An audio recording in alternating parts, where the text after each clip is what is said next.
Hi guys, this is Kaly. We're doing a video regarding the Canadian trucking experience for new Canadian drivers, what to expect, and for the Americans when they show up, what to be prepared for. So I'm going to talk about for each province of what you're going to expect when it comes to pretty much everything, regulations, rules, etc., and all that stuff. Starting off with BC, British Columbia. BC or British Columbia, they're not really big on trucking, so the infrastructure over there is not as developed as it is out here. When it comes to Ontario and Quebec, there's a lot of mountains, there's a lot of two-lane roads. There are some four-lane highways that go into Vancouver. Speed limit is higher.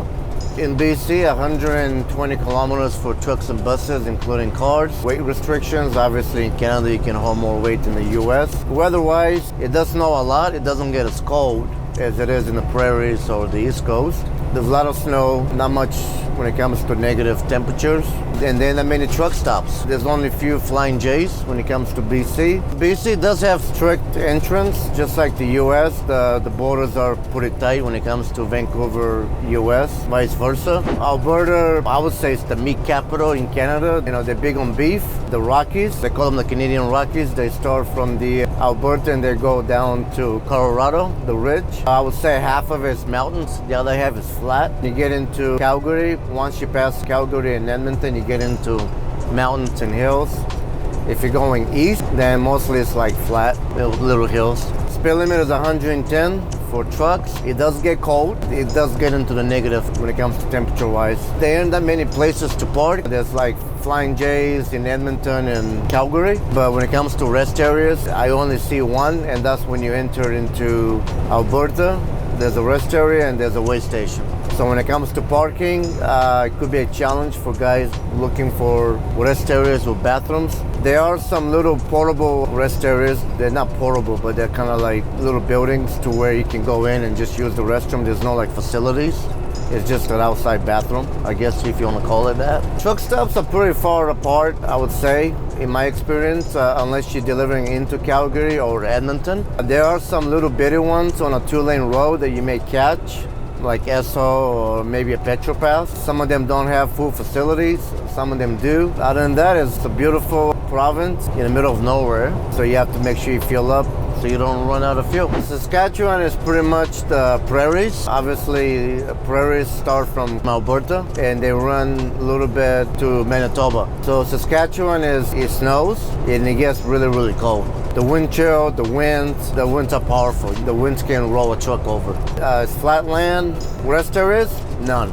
I didn't see any rest areas. If there are, I've never seen them. There are some on the two-lane roads in the middle of nowhere, but I wouldn't even say rest areas. More like they build a little shack and that's where the bathroom is. That's about it. There are truck stops, like, you know, in Regina, there's a Flying J. In Saskatchewan, there's a Flying J. So in the big cities, that's where the Flying J's are. Make sure you park early because in the winter, those Flying J's do get full and people do double park. So in the winter, if you're delivering in Regina, make sure you park around 5 o'clock their time. And when it comes to traffic, there's no traffic, not much of a traffic issue. Manitoba, I've only been once. The speed limit is 110. It is a four-lane highway. I find Manitoba kind of like Saskatchewan. It is part of the prairies. You know, when it comes to truck stop rest areas, there aren't that many. There's one rest area to get in. When the rest area gets full, you can sleep at the way station. And usually there's a big parking at the way station. Other than that, Saskatchewan, Manitoba is kind of the same. Little bit of hills when you get into Manitoba from Ontario. Manitoba does get cold. It gets really, really cold because, again, it's part of the prairies. You know, everything is flat, very little trees, no trees at all in some places. So the wind, the cold, it does snow, they do get hit, but people over there, they're used to it. In fact, I think people in Saskatchewan and Manitoba, I think they drive better than Ontario because that's their daily drive. Other than that, it's easy to drive, get your fuel, you don't want to run out of fuel. Beautiful in the summertime, deadly in the winter. So we come into Ontario. I call Ontario kind of like the Gestapo because they're strict. Speed limit for trucks is 100 kilometers. If you have Ontario plates, obviously the truck has to be limited. If you don't have Ontario plates, the truck doesn't have to be limited. You can be wide open. So if you get a speeding ticket, the OPP are pretty hard. They don't play around. Northern Ontario is all 2-lane roads. When I drove from Toronto to Edmonton, I drove through Northern Ontario. Speed limit is 90 kilometers an hour for trucks and cars. There's a lot of heavy hills. It takes a while. It's a draining experience. Even if you have a fast truck, you know, when it comes to 2-lane roads, there aren't that many passing lanes. The passing lanes are very short, and unfortunately, the passing lanes are on hills. So if you're heavy and the other guy is heavy, you're pretty much doing elephant races. Southern Ontario is pretty much civilization, if you want to call it. They call it the 401 corridor, 401. 4-lane highways, there's rest areas, fuel stops. If you get stranded, they'll come to you pretty fast. In the winter, it's not as brutal as the prairies. We do get our seasonal adverse temperatures when it gets like minus 25 Celsius. So it's pretty challenging. The challenging part is because there's so many trucks that run the 401 from Detroit or Sarnia into Toronto. You take a couple stupid people to do stupid things and they shut down the highway and you're gonna be stuck like what you see on TV.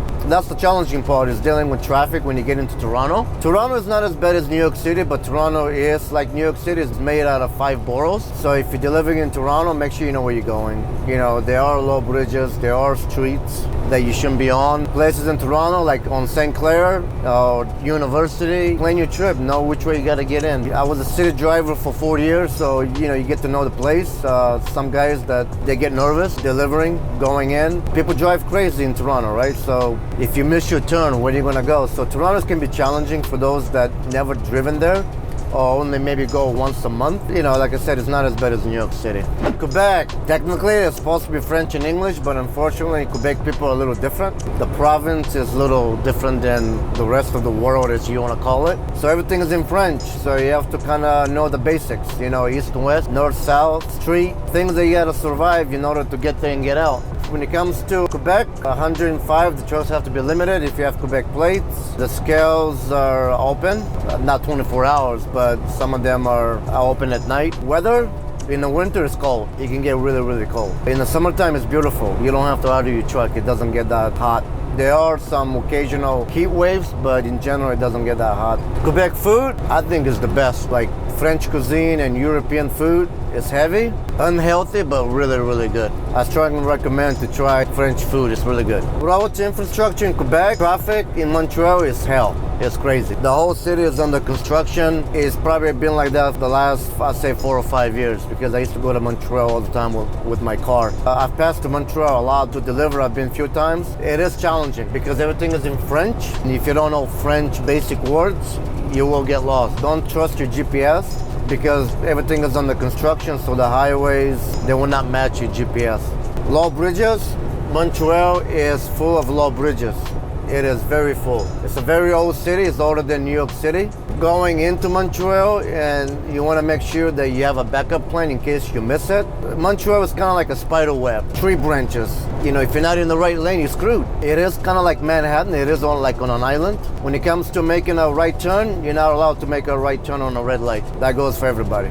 Montreal is very tight for trucks. It is challenging, but you know what? You're a truck driver, and if you've been to New York City, you'll be okay going to Montreal. If you've never been to New York City, Montreal can be a little challenging.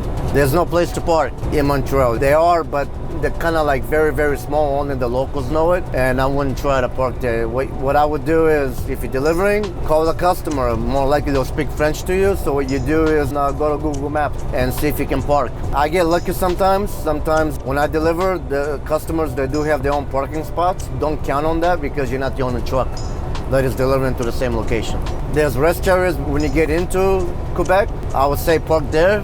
It's like New York City, you know, park before you get into New York City. The whole city is under construction. You know, either you park at the customer or park outside. I've never been to Newfoundland, so I have no idea anything about a Newfoundland. All I know is what people tell me. You do have to take a boat to the island of Newfoundland. I was told with the boat ride it's about 8 hours, maybe more or longer, depending which way you're gonna take the ferry, if it's going to be from PEI or Nova Scotia. But it is a big island. It's about, from what I was told, it's about 8 hours across from one side to the other. It's very expensive. It's not cheap. I don't know how much it is for a truck. I think for a car, I think it's like $500 or $600 to go across. And it's a pretty big ferry. They do have everything on board. I've never been on those ferries, but I've done my research. They have everything on board. They have like restaurant, I think. You can even rent a room, just like a little cruise. But it takes about 8 hours one way. Now, New Brunswick, you can enter New Brunswick from Maine, the US, or Quebec. So New Brunswick is, I'll say, first half is French, very French influence heavily. And the other half, I would say, is more like, English. So there's a lot of kind of like mix. When it comes to science, it is French and English, so which is a good thing because you can actually know where you're going if you don't speak French. The roads are pretty easy to drive. It's a 4-lane highway. In the winter it can be brutal, not as cold, but it does snow a lot. There are truck stops like Irving, it's a big chain. They're very big out east, so large parking spots. It's kind of like Loves and Flying J's. Clean showers, restaurant you can sit down and eat, really good food.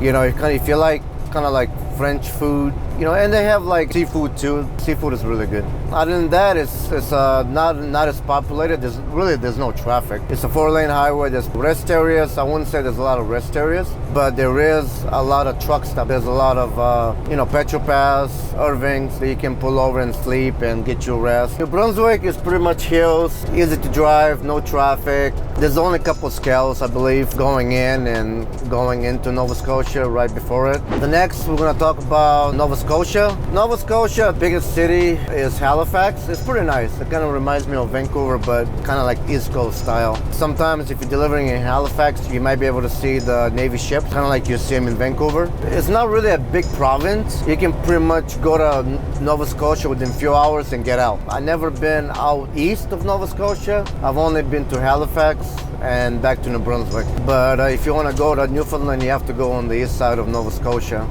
and take the ferry, which I've never been that far. But Nova Scotia is pretty easy. Most of the time you're going to be delivering in Dormont. It's just outside Halifax. Pretty much is part of it, but they call it a different name. And that's where the distribution centers, that's where the customers are. You deliver and you get out. PEI. I've never been to PEI with a truck. I've been with a car. From what I was told, it is under lockdown. Only trucks can go. But even truck drivers, from what I was told, is when you enter PEI, you do have to self-isolate for 7 days, even as a truck driver. I can't really tell you much about PEI when it comes to trucks because I never really went there to pick up, but I went there on vacation. It's pretty nice. It's beautiful. If you like seafood, it's probably the best seafood on the eastern seaboard.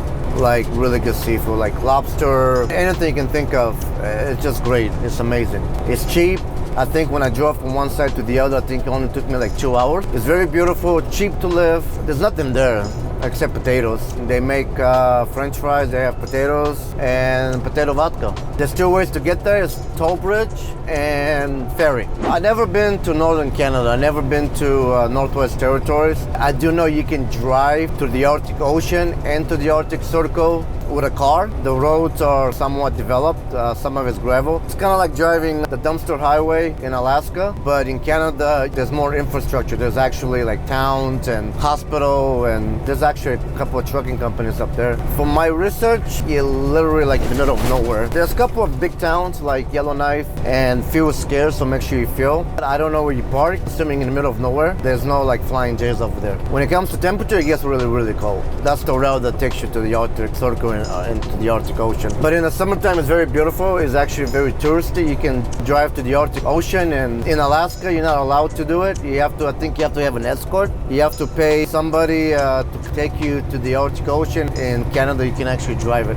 In Canada, everything is in metric. In the US, it's imperial. So when it comes to metric, dealing with liters, speed limit, bridge heights, 4.1 meters, I believe, is 13.6. Fuel is expensive, so keep that in mind. Speed limit is in kilometers, obviously. 100 kilometers is 62.5 miles an hour. Temperature, you're dealing in Celsius versus Fahrenheit. I don't know, when you go to the grocery store, when you want to buy meat, salami or whatever, usually people say by the gram. So when you go to the grocery store, you don't want to buy a pound, right? So you say, can I have like 100 or 200 grams? Money is what I'm going to talk about next. It's very important because I strongly recommend getting a credit card. If you can, get an Amex Platinum, is what I have. The reason I say Amex Platinum is because when you travel back and forth across the border, you don't get charged international fees. And international fees can be pretty hefty, can be pretty high. So with this card, basically, it's a US card, it's actually a US credit card, Amex. And basically when you go across the border. Vice versa, you don't get charged international transaction fees, which means you can use it unlimited. Mainly I use it so that way I can make purchases on both sides of the border without getting transaction fees. Hit with that. And that can be pretty hefty. Keep in mind that in Canada, you are following Canadian rules when it comes to law. You don't have to take your 10-hour break in Canada, even if you're a U.S. carrier. All you have to do is take your 8-hour break and drive for 13 hours. You're allowed to drive for 13 hours in Canada. If you do split your hours, make sure you get full 8 hours. If you have less than 8 hours and you enter Canada, you're in log violation. But that's another topic. Hopefully this video will help both sides of the borders when it comes to coming in and going. This video is really designed for US drivers that have never been to Canada and they want to kind of experience something new. And Canadian drivers that have never been outside Ontario, because usually Ontario is where everybody drives. So if you've never been outside Ontario, maybe this will help.